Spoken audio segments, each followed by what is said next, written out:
John Kasich's last homestand.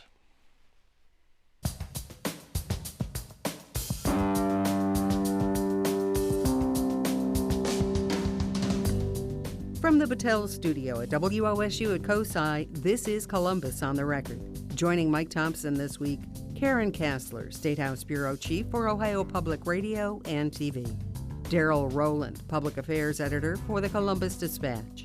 Herb Asher, OSU political scientist, and Mike Gonadakis, Republican strategist. For John Kasich, his hopes for the White House come down to his home state. In any other year, the sitting governor, reelected by a landslide just 15 months ago, would be a shoo-in. But not this year. Kasich trails Donald Trump in 3 of 4 recent polls. After a disappointing third-place finish in Michigan, Kasich has to win Ohio to continue. He's drawing larger crowds like he did this week in Illinois, but he finds himself still way behind the national polls and still having to introduce himself to voters. Because I did not engage in name-calling, you thought my name was Governor of Ohio, okay? And then about a month ago, or I wouldn't even say, maybe about 2.5 or 3 weeks ago, you actually started to see, who I was a little bit. And now in the last couple weeks, a heck of a lot more. Here's where the 4 remaining candidates stand. Donald Trump has the lead in delegates. Ted Cruz is fairly close behind him. Marco Rubio is third. And John Kasich is far behind with just 54 of the 1,200 delegates he needs to win the nomination. Daryl Rowland, there's really no question he has to win his home state to continue. It's amazing that this is in question, that he is going to struggle to win his home state.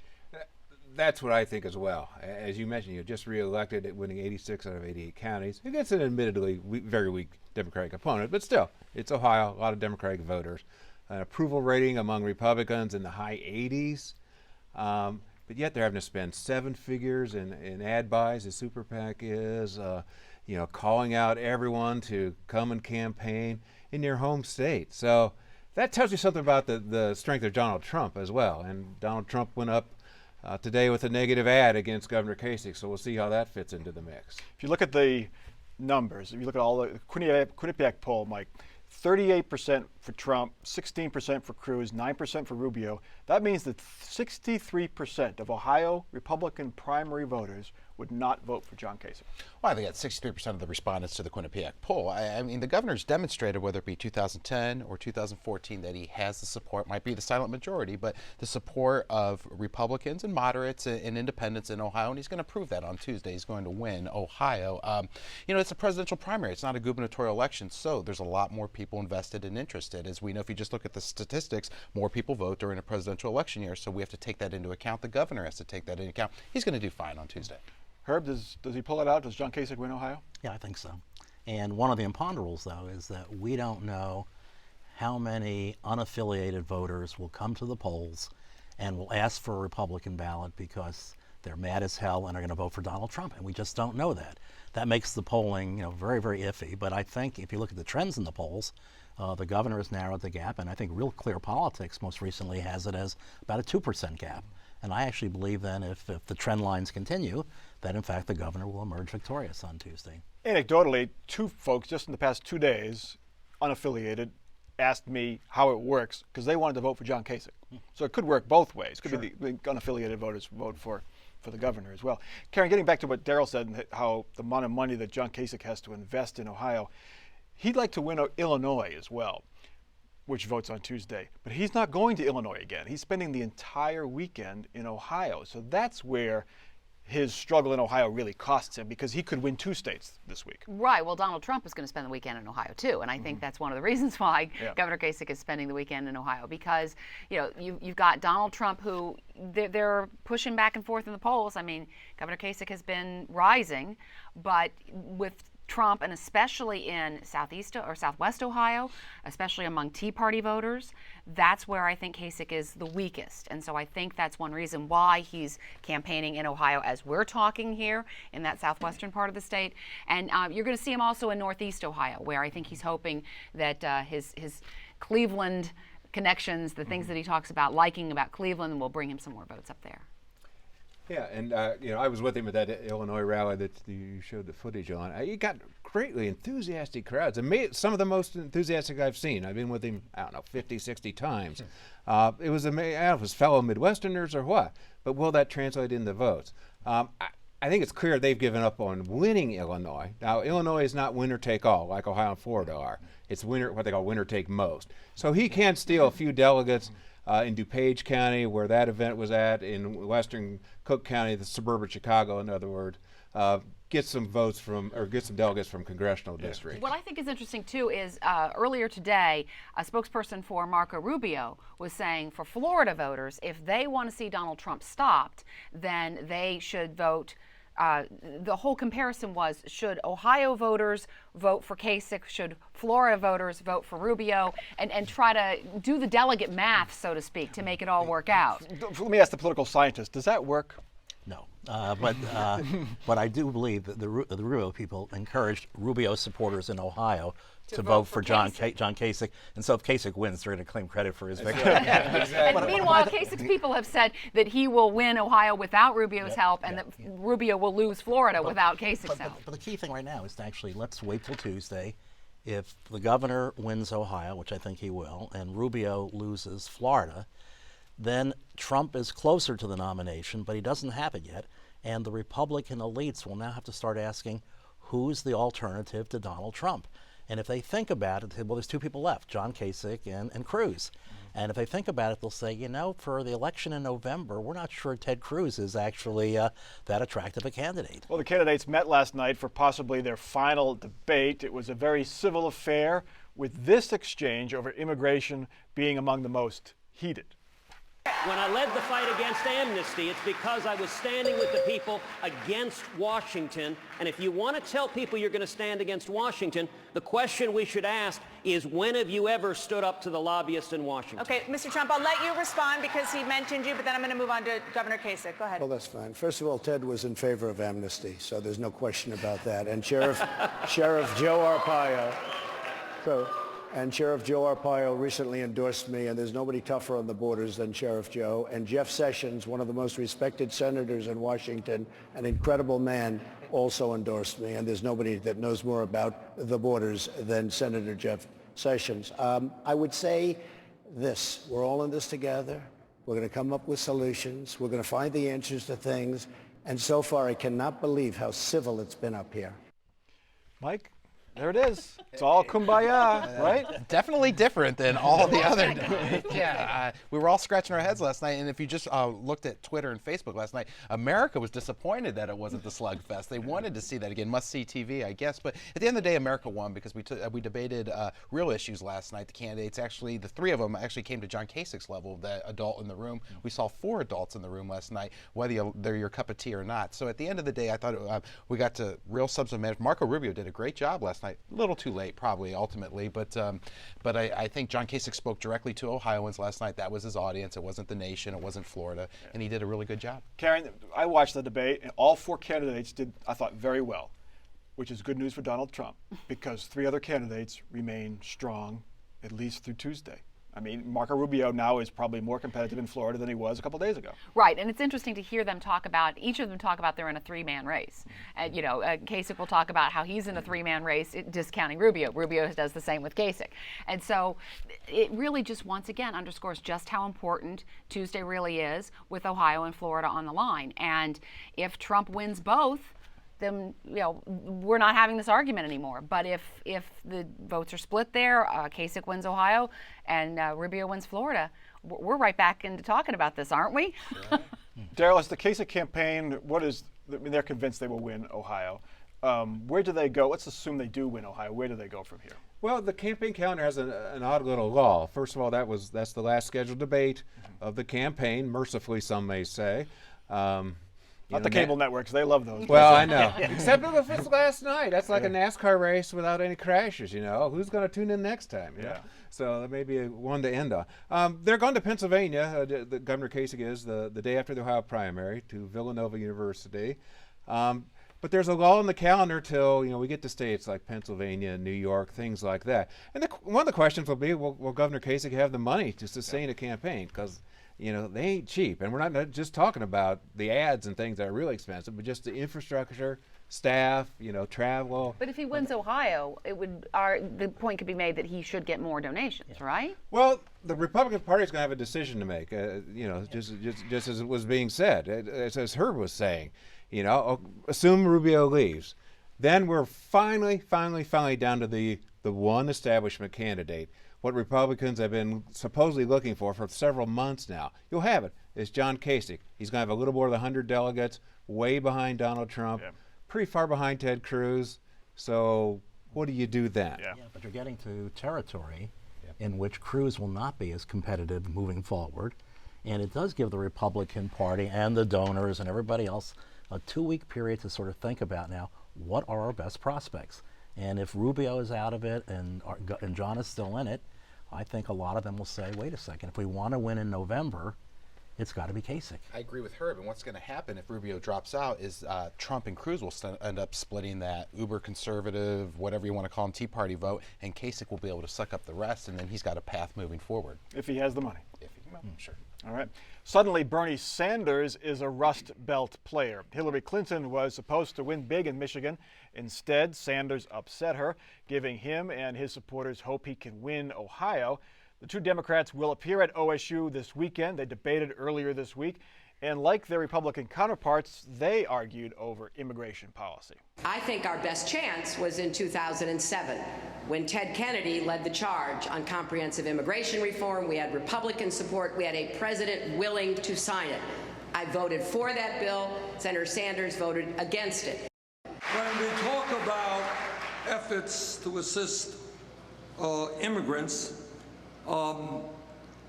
Secretary Clinton prevailed upon the governor of New York, Eliot Spitzer, who wanted to do the right thing and provide driver's license to those who were undocumented. She said, don't do it, and New York State still does not do it.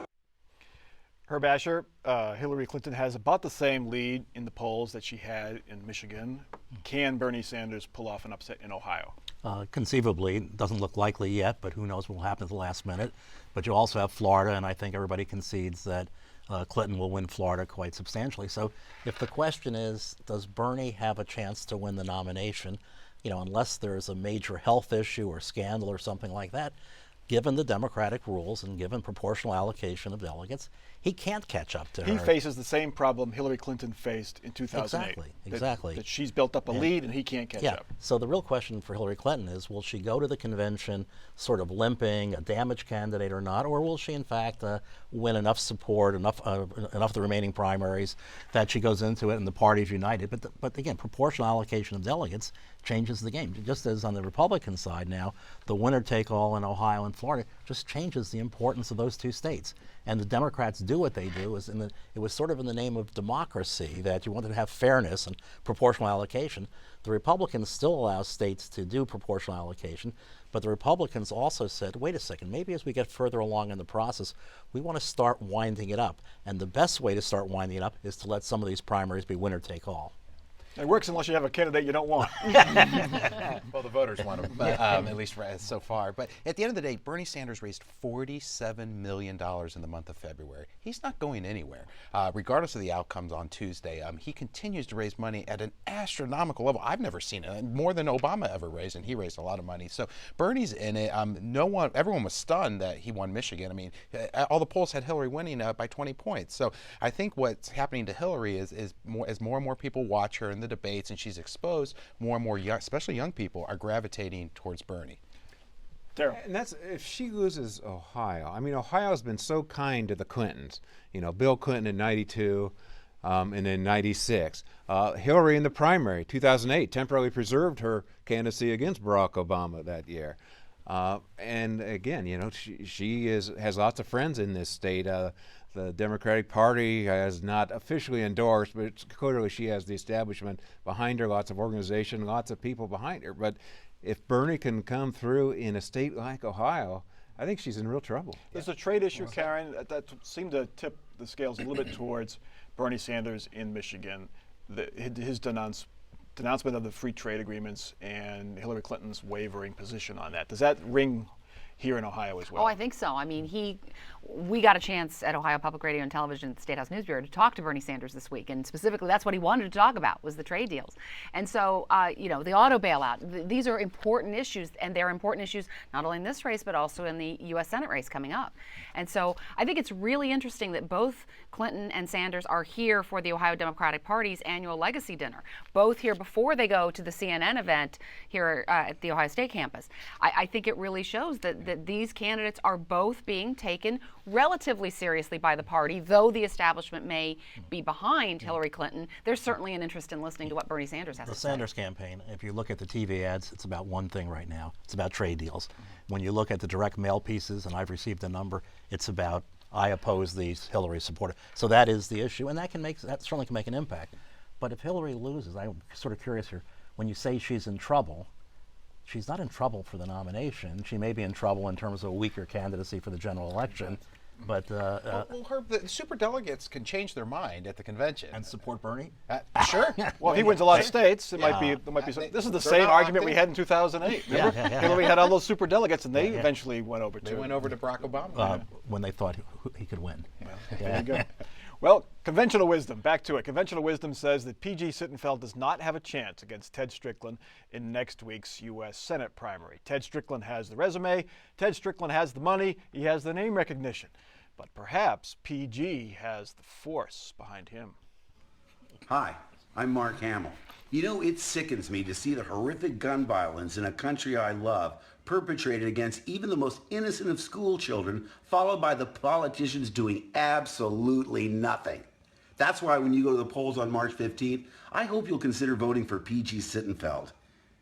If elected, he'll work to ban assault weapons, he'll work for common sense gun safety, and he'll stand up to the NRA. He's young, he's energetic, he's right on the issues, and he'll make a very forceful senator.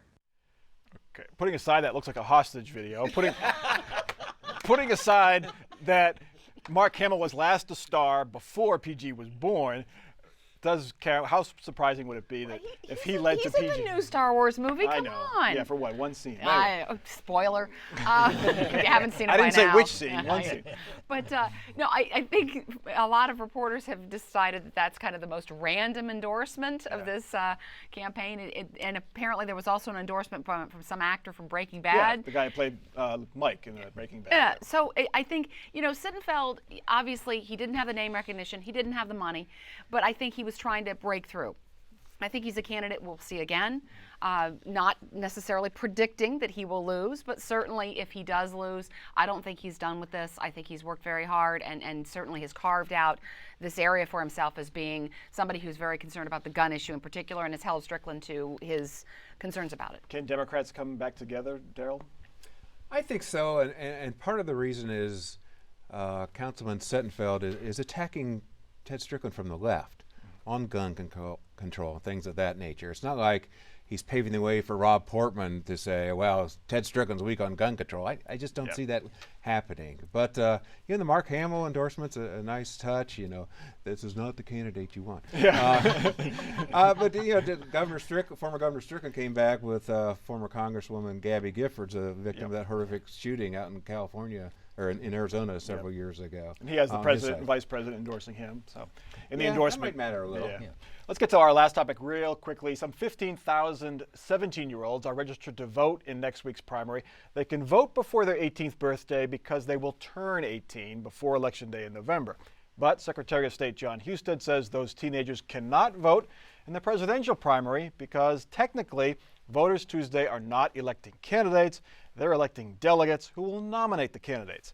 Husted says this has been in place for years, but Bernie Sanders and the voting rights group have sued to get the rule changed. Karen Kassler, has this been the case for years? Apparently, going back to 1981, there was a law that said the 17-year-olds who would be 18 by Election Day would be able to vote. But the question is that what you just said, delegates. In the primary, we're electing delegates on both the Republican and Democratic side, and 18-year-olds don't have the power to elect those delegates to go on to nominate the candidates. There's this lawsuit happening. It's got to wrap up soon.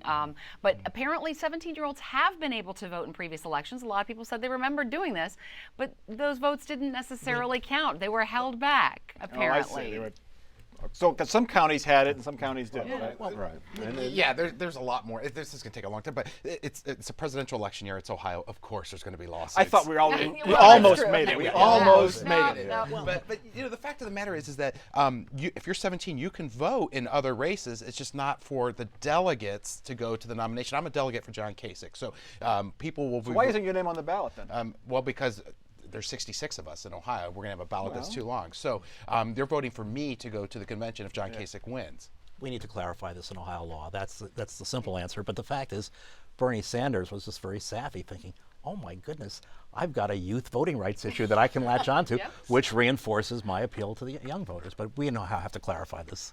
There is nothing in Ohio law that says that 17-year-olds can't elect delegates. That's true. And the argument is that if you're electing delegates, they're doing the nomination. So actually, young people would be voting in the nomination process, even though they're voting for delegates as the intermediary. Daryl, these delegates are committed to voting for who they who the voters choose. on the first ballot. Yeah. Yes. Yep. On the first ballot. And Right. there's also this confusion on the Republican ballot too, where you have delegates and district delegates, which is a carryover from when we had proportional delegates, and it's been very confusing, I think. Jennifer Brunner enforced this exact same directive when she was Secretary of State. So now this, notice Hillary Clinton's pretty quiet. You don't hear her saying anything about this. Only Bernie Sanders. All right. Does it help Donald Trump if high school kids go out and vote? You'd think, because he seems to have a lot of support among the teenage voter, 18, 19-year-old. We're going to raise the voting age to 60. I mean, how about we just? I mean, I have 17-year-old twins. My daughter is registered to vote. I was surprised she could. I mean, why not just wait till you're 18? You know, I understand the rule that you're picking your candidates when you are 18. State law from 1981. You know, seems pretty easy. Wait till you're 18. You know, in my day. Yeah. Well, and the problem is the uneven enforcement throughout Ohio, and Herb's exactly right. This is one of these things people hear. How can this be 2016 and this is not settled? Yeah. I mean, Secretary Husted says it has, but I don't think it's. In terms of practice throughout Ohio counties, I don't think it's been even. It may be settled after this lawsuit, though. Well, maybe. Let's hope. Let's hope. Maybe we'll get to the general without a lawsuit. No, I don't think so. I'm just going to say that right now. Yeah. All right, so our off-the-record parting shots. More predictions. There's one. We'll start with you, Mike Dukakis. Mike Ganadakis. Mike Dukakis. Not even close. You know, all you Greek guys look alike.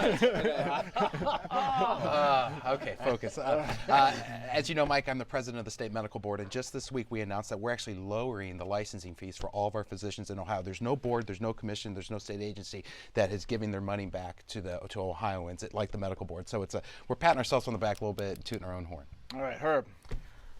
If Bernie Sanders runs very well next week in the industrial Midwest, then a name that will rise even higher on Hillary Clinton's vice presidential list will be Sherrod Brown.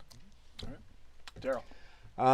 If Trump pulls the sweep on Tuesday, certainly especially the Florida Ohio sweep, I think the Never Trump movement is never going to get off the ground. And Karen. Well, Mike Coleman.